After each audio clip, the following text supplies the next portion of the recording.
പ്രധാന വാർത്തകൾ. ട്രെയിൻ നിരക്ക് വർധിപ്പിച്ചു. ദീർഘദൂര യാത്രക്കാർക്ക് കൈപ്പേറിയ ക്രിസ്മസ് സമ്മാനം. ന്യൂഡൽഹി.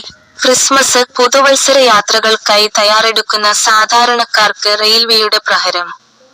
റെയിൽവേ യാത്രാ നിരക്കുകൾ വർധിപ്പിച്ചുകൊണ്ടുള്ള ഉത്തരവ് ഡിസംബർ 26 മുതൽ പ്രാബല്യത്തിൽ വരും.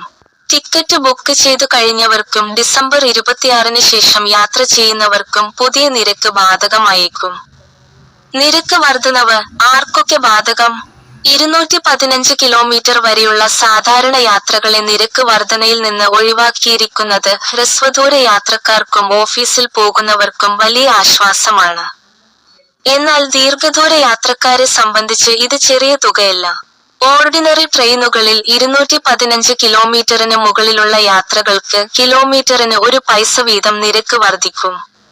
മെയിൽ, എക്സ്പ്രസ്സിലെ സ്ലീപ്പർ, ജനറൽ ക്ലാസുകൾക്കും സെക്കൻഡ് എ.സി., തേർഡ് എ.സി., 1-ാം ക്ലാസ് തുടങ്ങിയ എ.സി. ക്ലാസുകൾക്കും കിലോമീറ്ററിന് 2 പൈസ വീതമാണ് നിരക്ക് വർധന ഏർപ്പെടുത്തിയിരിക്കുന്നത്. യാത്രക്കാരെ ബാധിക്കുന്ന രീതി. ഒരു യാത്രക്കാരന് ഈ പരിഷ്കാരം എങ്ങനെ ബാധിക്കുമെന്ന് നോക്കാം. 500 കിലോമീറ്റർ യാത്ര ചെയ്യുന്ന ഒരു നോൺ-എ.സി. യാത്രക്കാരന് ടിക്കറ്റ് നിരക്കിൽ 10 രൂപയുടെ വർധനവുണ്ടാകും. കേരളത്തിൽ നിന്ന് ചെന്നൈയിലേക്കോ ബംഗളൂരുവിലേക്കോ ഉള്ള 1000 കിലോമീറ്റർ യാത്രയ്ക്ക് കുറഞ്ഞത് 20 രൂപ അധികമായി നൽകേണ്ടി വരും. കുടുംബത്തോടൊപ്പം യാത്ര ചെയ്യുന്നവർക്ക് ഇത് വലിയൊരു തുകയായി മാറുന്നു. റെയിൽവേയുടെ ന്യായീകരണം. വർഷം തോറും 600 കോടി രൂപയുടെ അധിക വരുമാനമാണ് ഈ പരിഷ്കാരത്തിലൂടെ റെയിൽവേ ഖജനാവിലേക്ക് എത്തുക. ട്രെയിനുകളുടെ ആധുനികവൽക്കരണം, സുരക്ഷാ സംവിധാനങ്ങൾ മെച്ചപ്പെടുത്തൽ, ജീവനക്കാരുടെ ആനുകൂല്യങ്ങൾ എന്നിവയ്ക്കായി വലിയ തുക ചെലവാകുന്നുണ്ടെന്നും യാത്രാ നിരക്ക് വർധിപ്പിക്കാതെ മുന്നോട്ടു പോകാൻ കഴിയില്ലെന്നുമാണ് അധികൃതരുടെ വിശദീകരണം.